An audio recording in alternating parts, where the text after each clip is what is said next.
So yesterday headed up past all the houseboats, and I had about 2 knots of current coming behind me, plus probably 3.5, 4 knots under motor, so I was ripping up the river about 6 knots and made that up here in very short time. This is Figtree Point. Right, so pretty soon I'll be loading up the boat and heading up to Camp 3, probably for lunch. And from Camp 3, you're not allowed to use motors. So I think it's about another 10 kilometres, which I'm going to have to row. So if you haven't already done so, could you please subscribe? You won't get harassed. All it means is that when you go into my channel, you'll be able to see all my videos. There are well over 50 of them now, and you'll see them all nicely in order. You can sort them by date or go to different playlists and things. If you click on the bell, you'll get a notification to say Chris has just posted another video.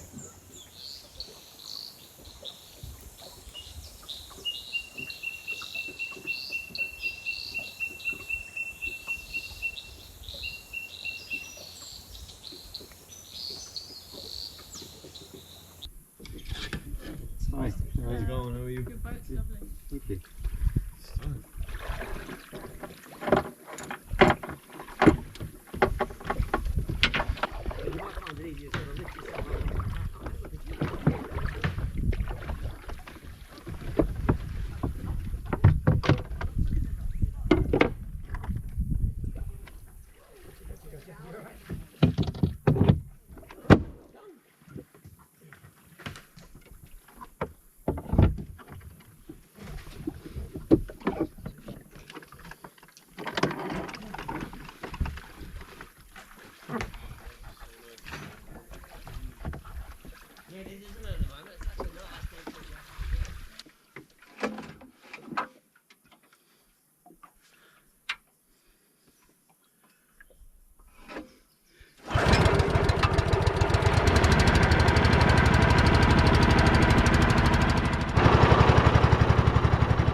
To the river we go. Leave our worries on the shore and drift away. On the river we know. Sometimes the perfect words are never said. I spilled my coffee, I don't feel like talking. My worries just keep growing by the day. I need a moment where the green and blue appear. Just spin a rock and watch the ricochet. To the river we go. Leave our worries on the shore and drift away. On the river we know. Sometimes the perfect words are left unsaid. You could change your mind when you're intertwined with the water and the waves. It's not long before we catch up with the flotilla of kayaks that has set out ahead of us. I throttled back as far as the engine will go before the decompression cuts in to cut down on wake and noise. She pretty much has 2 speeds, stop and go, and there's no neutral or reverse. The baffles in the muffler have rusted out long ago. You need to stay on your toes navigating through this section, where tea trees and eucalypts lean ponderously towards the centre of the river.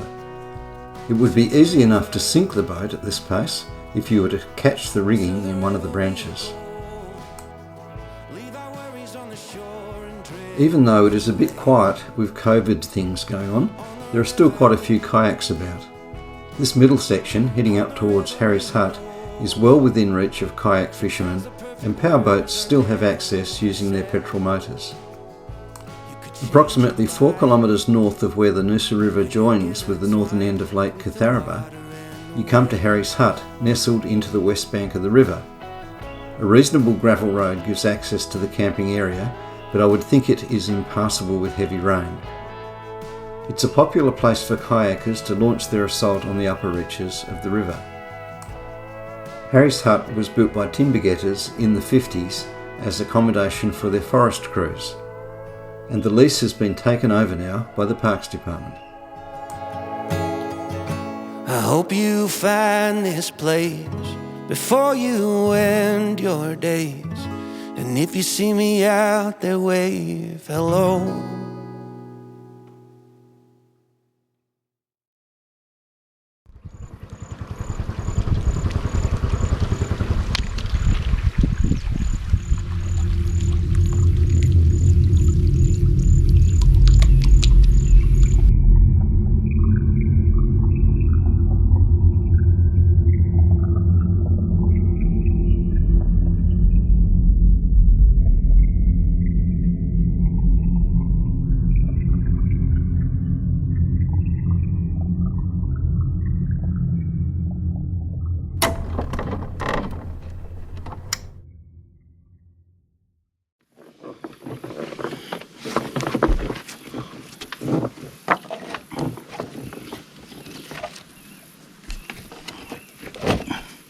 I had a couple of attempts at coming in here to dock. There's a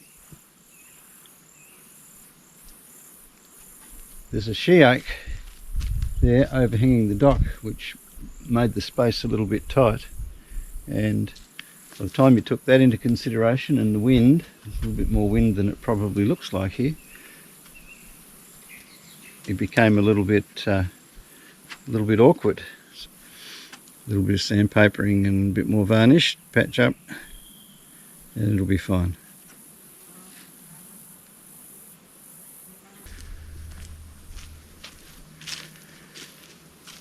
Everywhere you go, they have these nice little toilet facilities at the camps. One of the good things that comes out of COVID, I'm sure there are many good things that come out of it, but is that the parks people have installed hand sanitizer out. They are amazing bits of engineering.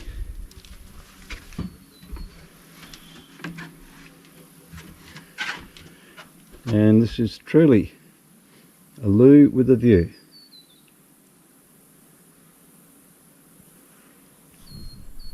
When you get a fire comes through, as has been the case here in the last 12 months or so, these xanthorrhea or grass trees do really well out of it.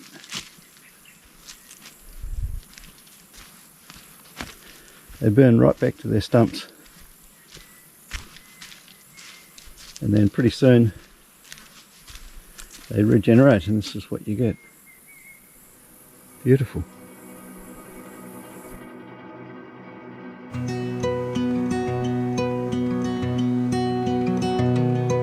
Walking down the avenue where we used to play, the house on the corner is still the same today as it was when we were children, innocent as innocent can be.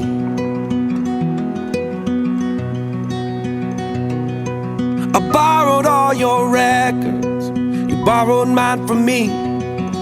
We sat and talked for hours in a box hung in a tree, and we stole your daddy's last bottle of gin.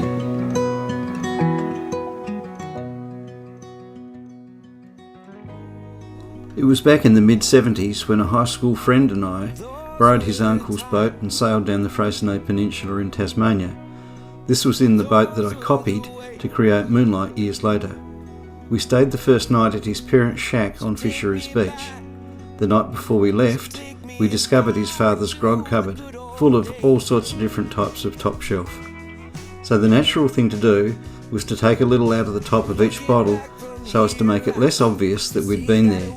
It was my first experience of alcohol, and I still dry reach at the whiff of a bottle of gin. But growing made us strong as strong can be.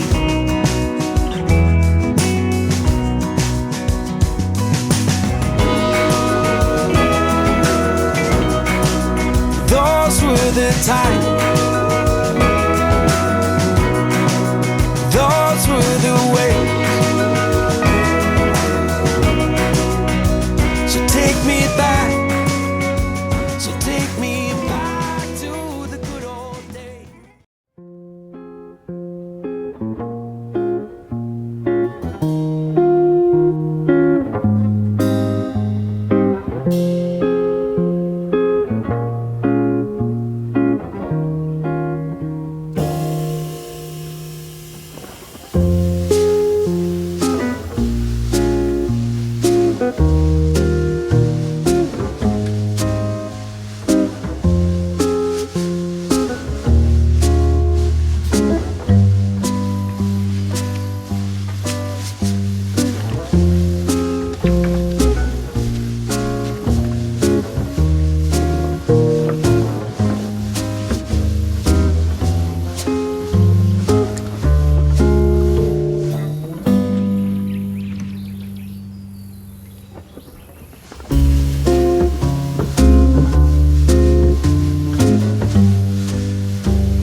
I lost my boat there for a minute.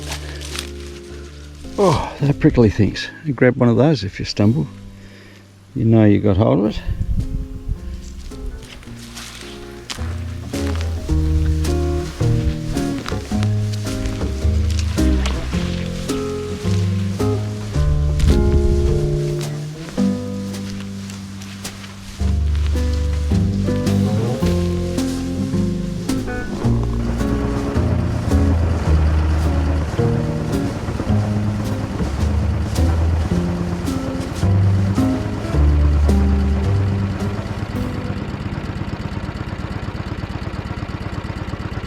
Come across a school group that's camped up the top there, so I believe that campsite number 4, this is number 3, but campsite number 4 is not that far upstream, so I'm going to pull the oars out and see if I can make it in reasonable time to get the camp set up at number 4.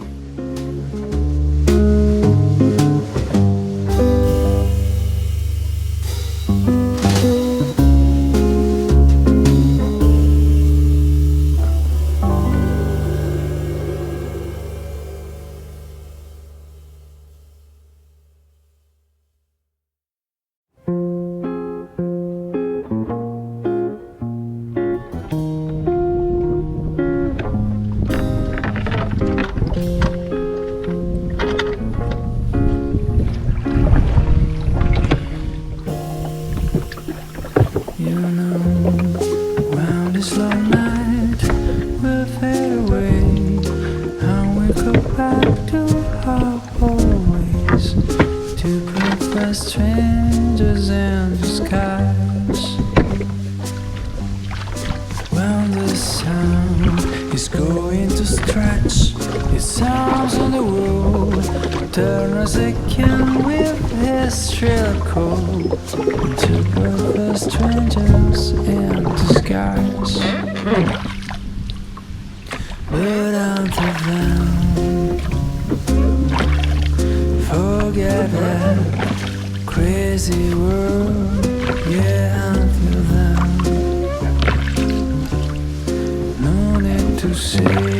We are at campsite 4. We'll do our best, keep different. the sunlight from melting down the night. Plugging this food is finally right for having a last bite. This town will start again. It's crazy, right? It's been an interesting day. I've met some interesting people. I rode from Camp 3 up to Camp 4, which turns out wasn't that far, and fortunately I had a little tailwind as well. I've discovered some bugs in my rowlocks and oars that I've got to sort out tomorrow before I do any serious rowing. Fact is, I've never really rowed her to any great extent, apart from perhaps out to a mooring and back. So it's high time I got around to doing something about that.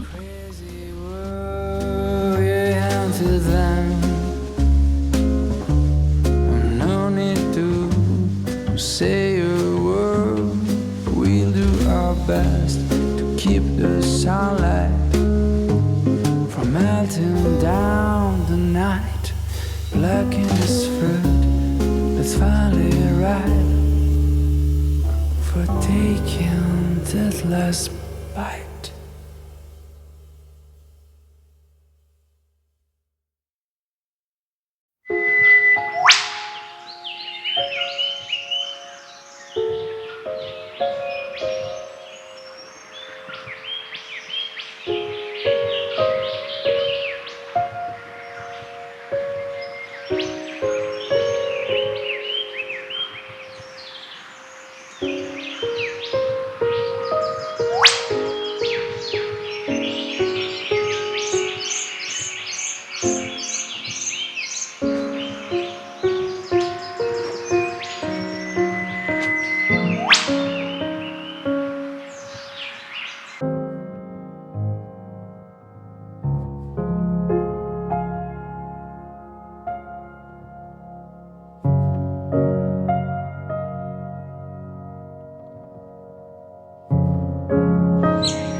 Morning.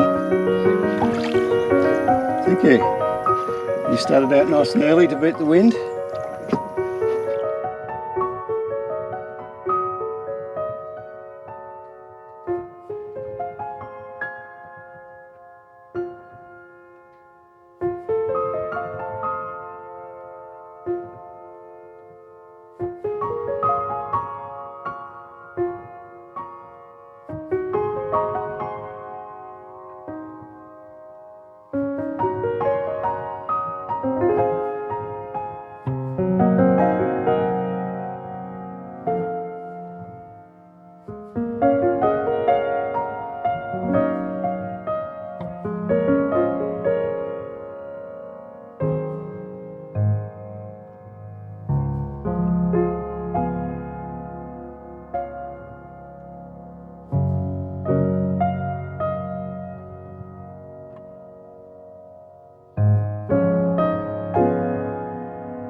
This is the perfect campsite for dinghy camping and cruising here on the Noosa River. I'm in the upper reaches. I've gone past the area where you can motor, and I'm now in the area where you can only paddle or sail. Sailing is going to be difficult, but rowing I haven't ever set it up properly, so I haven't set up the oars properly, and yesterday when I rowed the first section I found things were not working that well. So instead of rowing today, I'm going to go for a walk, which is up this way. So the river, the Noosa River, runs parallel to the coast, the Kayaks coast, and about 12 kilometres in that direction towards the east is what they call a sand blow. So it's just a sand dune. So it's a narrow strip of land between the Noosa River and the Kayaks coast, which goes out into the Coral Sea. So join me on my walk. When I come back this afternoon, I'll do a little bit of rowing and explore a little bit further up the river, but I'm not going to push myself to go up to Camp 15. Just going to spend the day relaxing. In our teens we did a lot of walking on the Freycinet Peninsula on the east coast of Tasmania.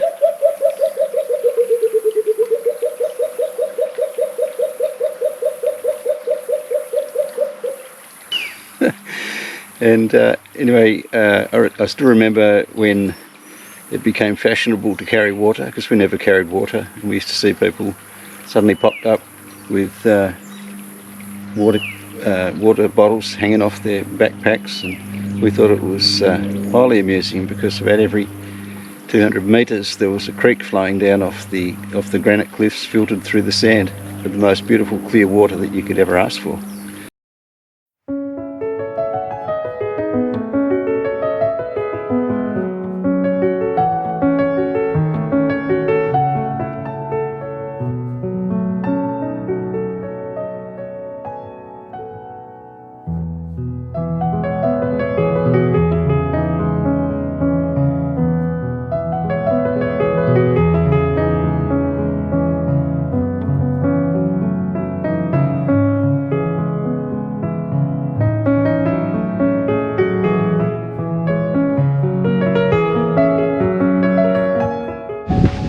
After walking through that beautiful section that hasn't been touched by fire for many years, we're now getting a bit closer to our destination, which is the sand patch on the coast.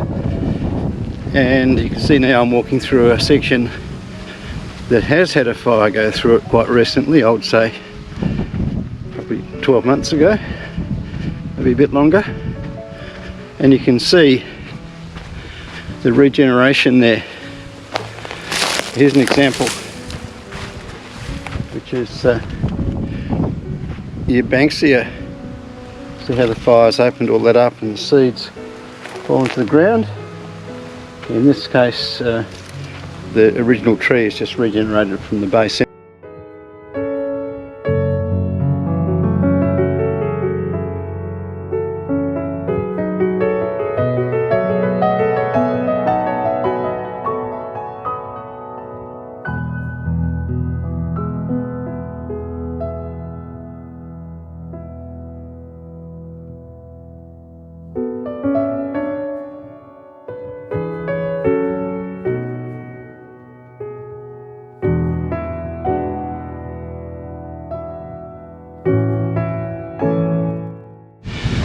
Once you leave the river flats, you come to the dunes, which understandably are quite steep, and they've engineered quite a nice track up here with quite a steady gradient.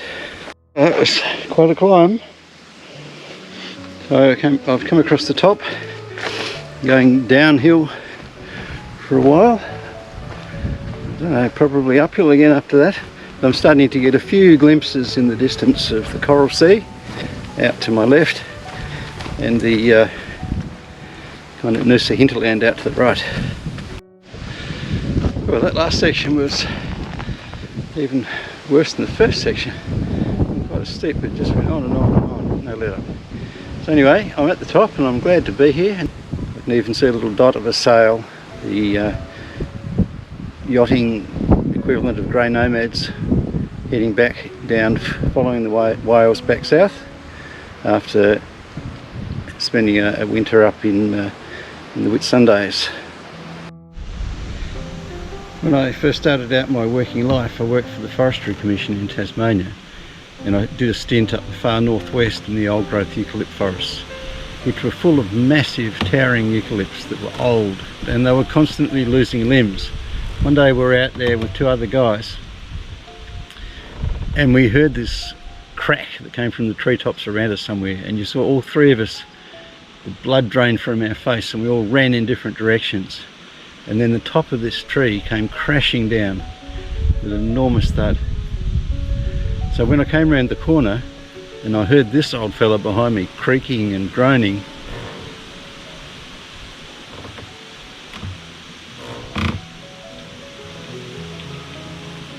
I took a good hard look at it before I walked underneath. Here we are at the Sandblow. Just the one creaking tree to get past very swiftly before arriving at this area here.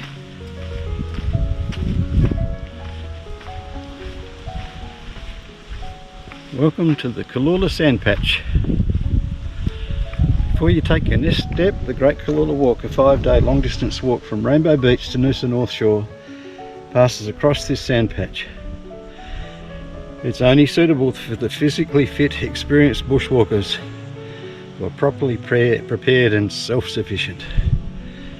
Not sure if I tick any of those boxes, but here goes. Now behind me is the Coral Sea, and swinging around out this way you've got Lake Catharaba and the Noosa River. There are many ways to get to the top. For some, they just shoot straight up effortlessly. On the other hand, there are some that start off well but don't quite get there in the end. And then there are those that go, who cares? Whatever it takes, I'm just going to get there. And I think I probably fit into this category.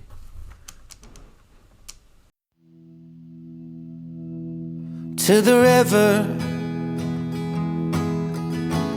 river we go, leave our worries on the shore and drift away. I had a little brush turkey that visited me earlier and dragged my rubbish bag out and started scattering all the contents around the campsite. So I had to rig this little construction so I couldn't get at it while I was away. Worries just keep growing by the day. I need a moment where